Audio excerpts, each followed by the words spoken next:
Aliw, no? Baka lumayo sa akin, Daddy. Wala tayong ano. Baka mawala ako rito. Wala ka naman sa Thailand. Malalaman natin pag nabuksan ko na tong ano na to, gataba to. Grabe palang Saturday night dito. Diyos ko.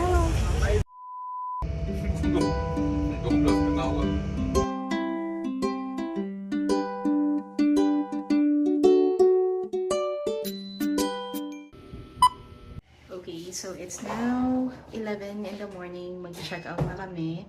Tapos iiwan muna namin yung luggage sa reception. Bali dito sa Ceylon Suites, may bayad pag nag-leave ng luggage. 5 ringgit per luggage. Pakita ko lang na meron dito. May flat iron. May iron board. May glasses for pag mag-brush pa. May hair dryer. And then meron din silang complimentary shampoo and body wash. So that's it. I recommend this accommodation kung mag-Kuala Lumpur kayo kasi sobrang ganda. Just for 2,500. Ayan. Sabi pa lang panalo na. Okay, let's go. So we're now going to Batu Caves. Okay, so this is where we stayed. Dito sa Kuala Lumpur. Ceylon Suites. And located siya along Bukit Kewangan.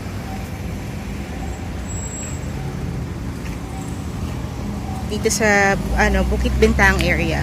So this is our last full day dito sa Kuala Lumpur. Ang flight namin later, actually tomorrow na yun 1 in the morning. So pwede pa kaming mag-explore hanggang mamayang gabi. So ang itinerary namin today is Batu Caves. Actually medyo nasira nga yung itinerary namin kasi dapat kahapon pa kami magba-Batu Caves. Yung pagdating dito sa Malaysia.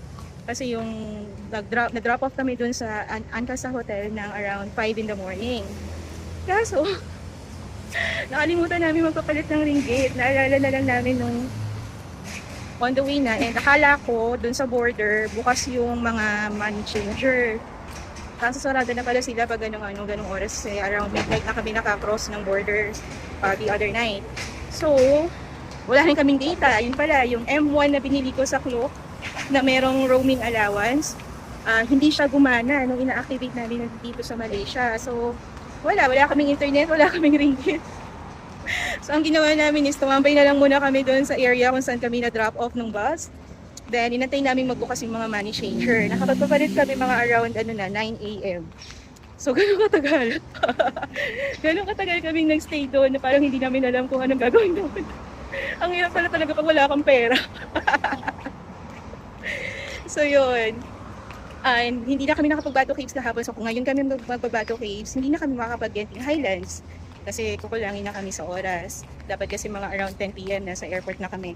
Yun nga, so since hindi gumana yung M1 SIM card na binili namin sa Klook, naghanap kami ng murang tourist SIM card dito sa Kuala Lumpur. And yung drop-off point namin kahapon is around Jalan Petaling. Diba, nag-breakfast kami kahapon doon sa Petaling Food Market. And marami namang stores doon. Actually, ikot kami ng ikot kasi naghahanap talaga kami ng mura. Ang ano pala dito is, parang pag bumili ka ng SIM card, meron na siyang parang period, diba daddy? Parang may weekly, may bi-weekly, may monthly. Ganun eh. Ako na mahal. 2 days lang kami dito. Buti na lang parang ang unang tanong namin is 40 ringgit. Merong 78 ringgit for 2 days lang. Buti na lang nakahanap kami ng mura, 25 ringgit. Around Jalan Petaling area, no? Sa likod ng Koja Raya Mall. Doon, mura yung mga SIM card. Kasi kung bibili ka sa mga convenience store, 7-Eleven, KK, Mart, napakamahal ng mga SIM card nila. And yun, medyo madami-dami kaming struggle dito sa Kuala Lumpur.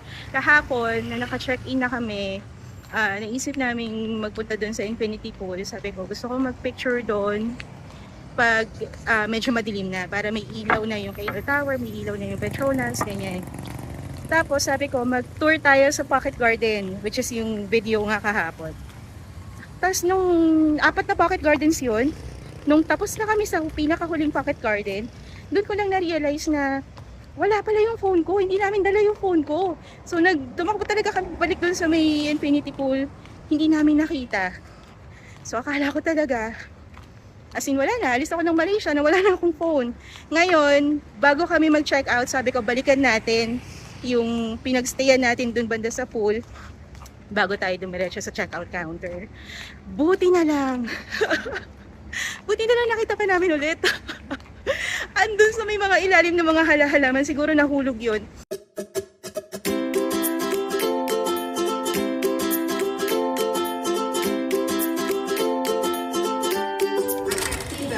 Platform 1. Train towards Sector Timur will arrive at Platform 1. So, ito yung route na tinake namin. Dito kami ngayon sa Bank Negara. Tapos diretso na siya ng Batu Caves. Okay, so dito pala yung bilihan ng ticket papunta ng Batu Caves. Wala siya yung parang automated na self-serve kiosk. From here, 2 ringgit and 30. 2 ringgit and 30 cents yung pamasahe. So, ang ginawa namin from Masjid Jamek Station, bumaba kami ng Bandara, yung sumunod na stop. Akala namin, malapit lang yung connecting nitong Bank Negara na to. Ang layo ng nilakad namin, te. Grabe yung pawis ko. Ano ba yan? Ang layo ng nilakad namin, may akit-akit. Bakit pa kami Nagpapakita ako nilalayo. So, I suggest sabi ko- KL Central na lang.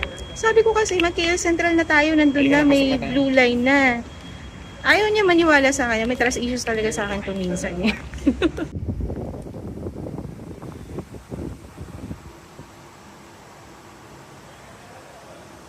Tayo na namin yung train. Ang tagal. Yung mga 10 minutes na tayo rito, no? 9, 8, baka 7. Medyo matagal pala siya. Siguro pihira lang talaga yung train na pa bound to Batu Caves. So, nandito na tayo sa Batu Caves. Ito, kalalabas lang namin ng train station. Come on, Daddy. Parang gusto kong magpayong mainit. Ang tagal din ng biyahe namin, mga 1.5 hours. Ang nagpatagal lang talaga is yung paghihintay ng train. Si JR, bago kami lumabas ng train station, chinek niya na din yung schedule ng departure pabalik doon sa kabilang side. And ano daw, 4 p.m. pa, tapos 5 p.m. na yung sunod. So technically talaga matagal yung interval ng mga biyahe galing dito sa Batu Caves. Okay, so dito pa lang sa bungad marami ng mga nagtitinda.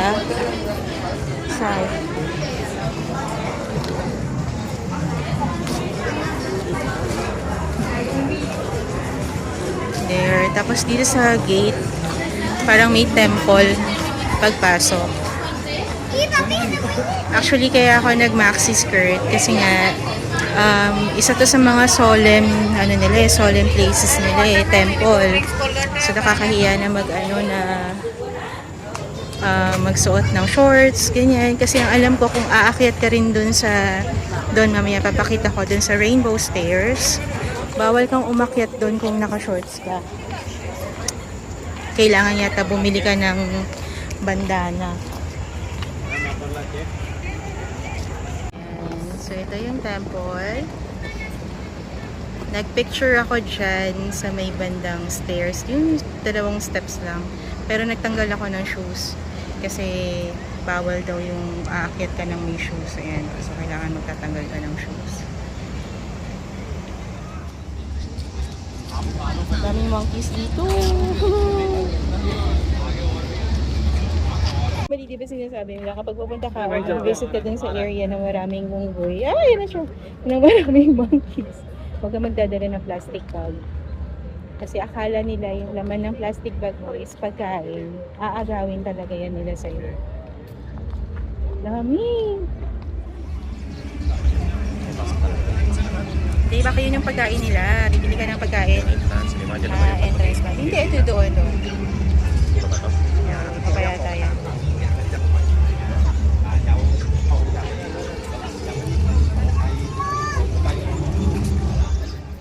So, 2 p.m. na. Mag-late lunch lang muna kami ni JR. Dito na mismo sa loob ng Bato Caves. Katapat lang mismo.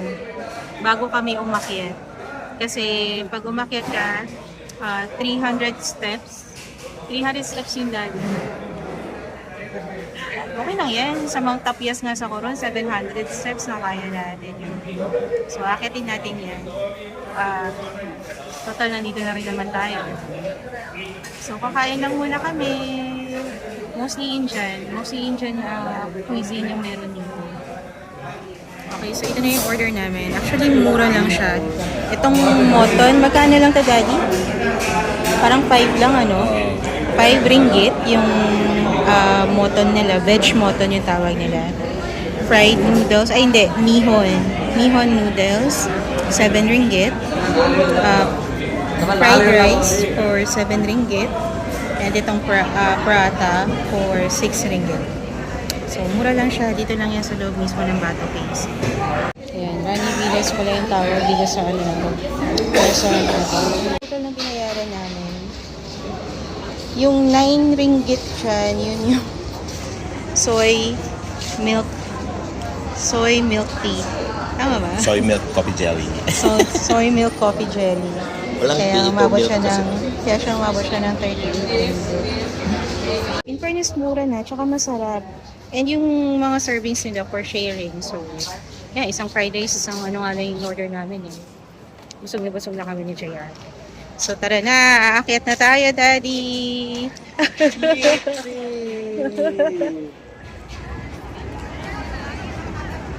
Kailangan pala magpitsura na tayo ngayon bago pa tayo maglapot mamaya.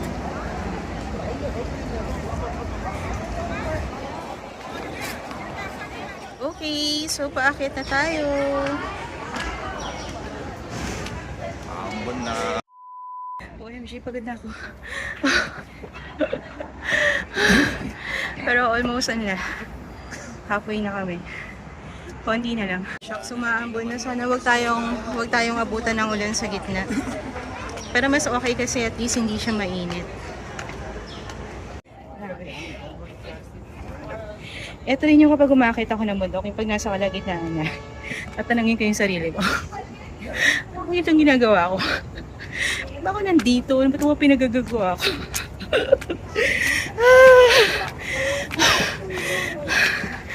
Okay. Yay! We made it! So, ito yung itsura niya sa taas.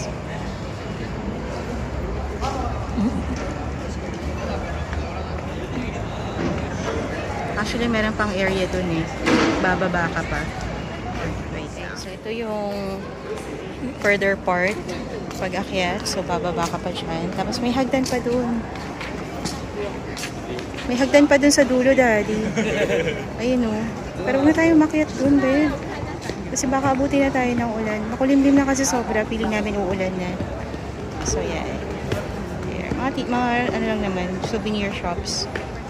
Baka dun sa stairs. Maraming mga bilihan ng souvenirs.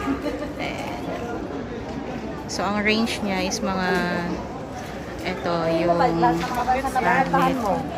25 ringgit for 3 pieces. 18 ringgit pero madami na. 5 RM.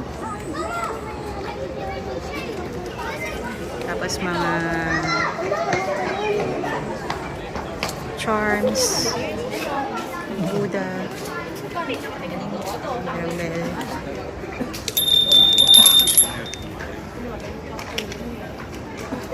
Yan. So, kung balak yung bumili ng mga souvenirs, meron dito sa taas.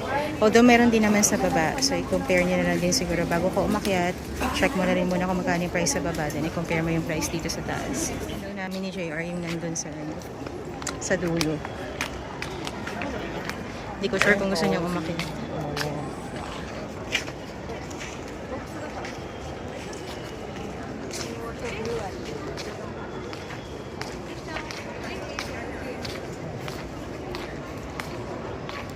laki ng cave na to. Dito pala maganda mag-picture daddy eh. Dito pala sa side na to eh, mas maganda. Kasi nakatabi ka talaga. Okay, so pababa na kami. Ay, nakakatakot lang dito sa hagdan na to. Napakakitid ng steps niya. So pag nagkamali ka ng hakbang, madudulas ka. So, careful na lang pag pupunta kayo dito. Going down. Basta Okay, so we're done here sa Bato Caves. Medyo umuulan na. Sana wag lumakas. Dito ko na lang din tatapusin tong part na to. Agawan ko rin yung Kasi later, flight na namin pabalik to Manila. Thank you.